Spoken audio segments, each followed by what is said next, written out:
Oiê, tudo bem? Como estão? Terceiro ano. Vamos para mais uma aula web, né? Eu tô doida para voltar ao normal porque as nossas aulas rendem bastante e vocês, como uma turma inteligente que são, sempre trazem questionamentos bem bacanas para a nossa aula. Mas enquanto tudo não volta ao normal, vamos lá se adaptando, né? Fazendo da maneira que dá. A aula de hoje, unidade 2, aula 6. Acompanhe aí pelo livro de vocês. Vamos lá. O Homem Vitruviano é um desenho de Leonardo da Vinci de 1940, inspirado em um trabalho realizado no século I a.C., pelo arquiteto romano Marcus Vitruvius Polio, no qual são descritas as proporções ideais do corpo humano. Bem, O Homem Vitruviano de Leonardo da Vinci. Em sua obra, Da Vinci representou, baseando-se no corpo masculino, as proporções consideradas perfeitas e expressivas do ideal clássico de beleza. A apropriação das proporções matemáticas do corpo humano, no século XV, por Da Vinci e outros, é considerado uma das grandes realizações que levam ao Renascimento italiano. É desse período que nós vamos falar hoje, certo? As posições dos braços e das pernas do homem vitruviano, né? Expressam 4 posturas diferentes, inseridas em um círculo e um quadrado ao mesmo tempo. Da Vinci denomina essa relação com a divina proporção, o que iria fundamentar as leis que regem o equilíbrio do corpo e a harmonia das formas dos movimentos.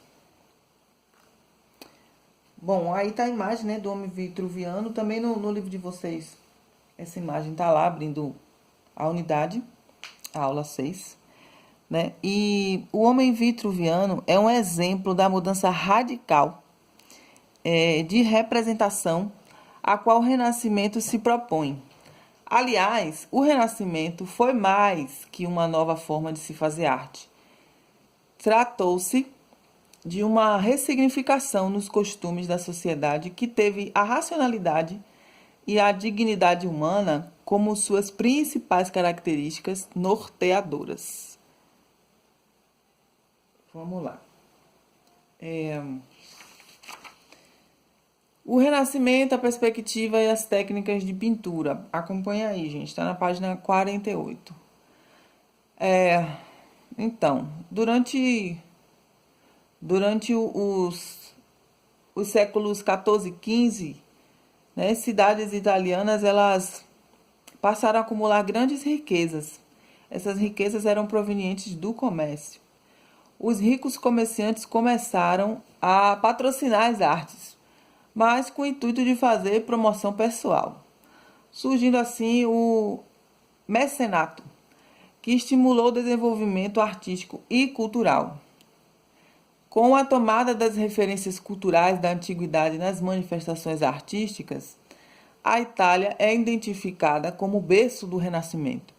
A redescoberta da tradição greco-romana ajudou os artistas a produzir imagens cheias de beleza clássica e harmonia. Para isso, foram utilizadas a perspectiva, dando profundidade às formas, e a luz e a sombra para modelar visualmente o volume das figuras, que já não se caracterizavam pelas linhas simples e as cores chapadas.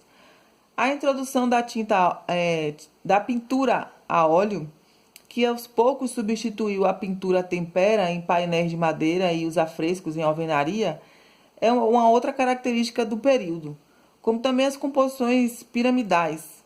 A exemplo aí no livro de vocês, né, na página 48, tem a obra de Leonardo da Vinci, A Virgem dos Rochedos. Então, vamos mudar aqui.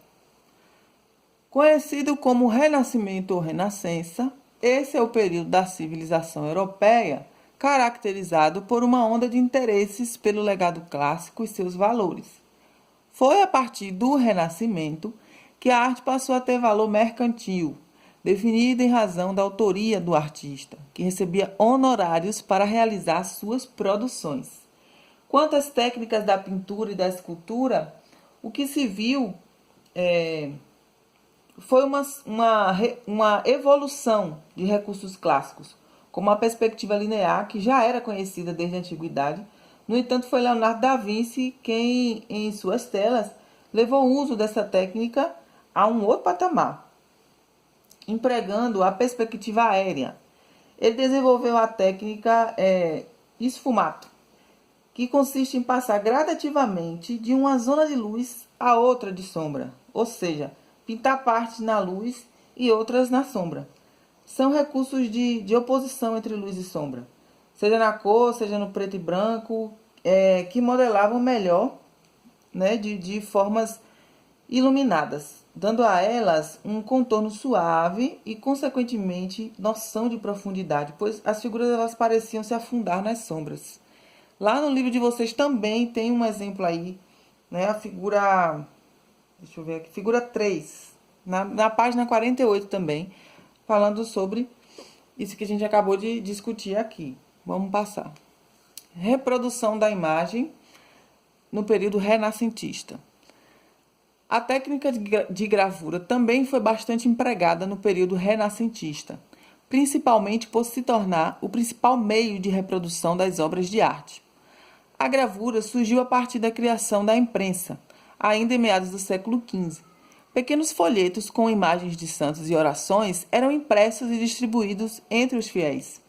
Esses folhetos eram produzidos por meio de uma madeira talhada, da qual era retirado tudo o que não comporia a imagem. Então, cobria-se o carimbo com tintas e apertavam no papel. A esse processo dá-se o nome de xilogravuras.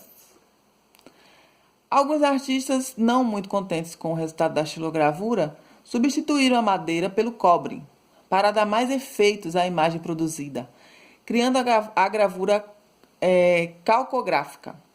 Para isso, utilizava-se uma ferramenta especial, o buril, para riscar a lâmina de cobre. Nesse processo, cobre-se a lâmina de cobre gravada com tinta. Depois, limpa-se o metal não gravado e, por fim, pressiona-se a lâmina sobre o papel. A gravura tornou-se, então, a primeira tentativa bem-sucedida de aplicar um procedimento industrial de representação artística. A arte da xilogravura logo se espalhou pela Europa e tornou-se a principal maneira de a população conhecer o trabalho dos artistas, bem como destes conhecerem uns aos outros. Inclusive, em uma época em que o plágio não era considerado problema, muitos artistas utilizavam gravuras de outros artistas como modelo, como inspiração.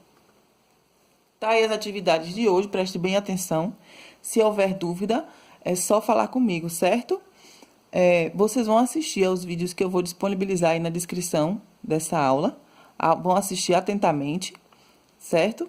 E com base no vídeo da xilogravura, vocês vão assistir sobre calcografia e sobre xilogravura. Com base na xilogravura, você vai realizar, com base nesse vídeo, a sua xilogravura. Que material que você vai utilizar se você está em quarentena? Você vai utilizar o material que você tem em casa. A tinta que você tiver em casa, né, é importante que ela não seja uma tinta tóxica, certo? Aquela tinta guache antiga, guardada na gaveta. Então, é essa que você vai utilizar. O pincel, qualquer um, ou, se você não tiver pincel nenhum, utiliza os dedos mesmo, tá, gente? Mas não é para você ir para a rua comprar nada, até porque tá tudo fechado. E, ao invés da madeira, vocês vão utilizar isopor, que também não é para ser comprado. É para vocês utilizarem aquela bandejinha que, às vezes, a mamãe e o papai aí compra peito de frango, queijo, e vem naquela placazinha, sabe? Então, é naquela bandejinha ali que vocês vão talhar, né, o seu desenho para compor a sua xilogravura, certo? Qualquer dúvida, dificuldade, fala comigo. Vocês também vão pesquisar e registrar no caderno sobre a arquitetura e escultura do Renascimento, a música do Renascimento, comédia dell'arte e o teatro elizabetano. E dentro desse teatro elisabetano, vocês vão assistir a Hamlet, certo? É um filme. Assistam a Hamlet. Vão também fazer a leitura do capítulo dessa aula 6 e as atividades propostas no livro, que é da página 53 e 54. Ok? Qualquer dúvida, estou aqui disponível para vocês e até breve.